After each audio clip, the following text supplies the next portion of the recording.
O último problema que eu vou narrar aqui sobre o sistema circulatório é o caso das varizes. E muita gente sofre de varizes, e sofre muito de varizes, e cada vez mais as pessoas procuram cirurgias para resolver as varizes. As pessoas me perguntam, Daniel, tem plantas para varizes? E eu direi para vocês, existem plantas para evitar a formação das varizes, ou para evitar que um problema de varizes se agrave. Agora, não dá para reverter o processo das varizes usando chás. Por quê? A veia, ela é um tubo. E para que o sangue não retorne nesse tubo, porque ele vai ter que subir o meu corpo todo de novo, né? Ele desceu, ele vai ter que subir de novo. Para que ele não retorne, a veia tem um monte de válvulas. Então as válvulas dela formam mais ou menos isso aqui. Elas se abrem, o sangue passa e elas se fecham. Elas se abrem, o sangue passa, elas se fecham.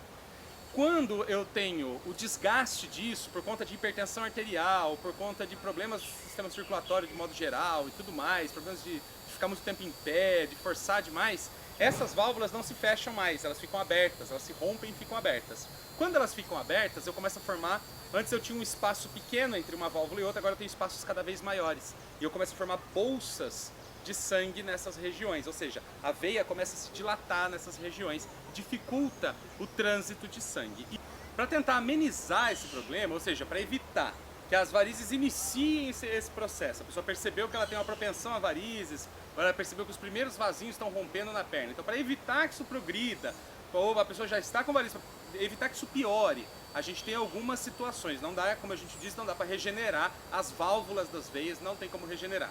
Mas a gente consegue amenizar esse problema.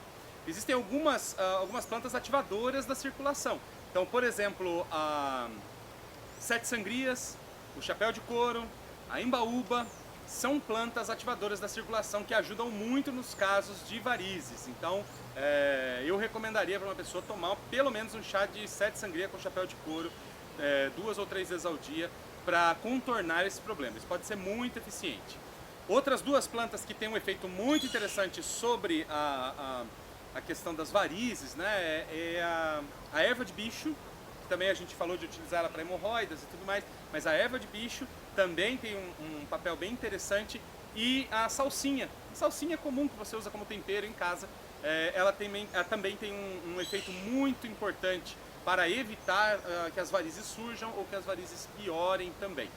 O pessoal fala muito da castanha da Índia, né? Castanha da Índia para varizes, sim, a castanha da Índia tem um potencial de ativação da circulação também que favorece o não surgimento das varizes. Mas a promessa que tem no mercado de que a castanha da Índia vai curar as varizes, essa promessa não é verdadeira. Ela não vai curar as varizes, não tem como curar as varizes nesse caminho.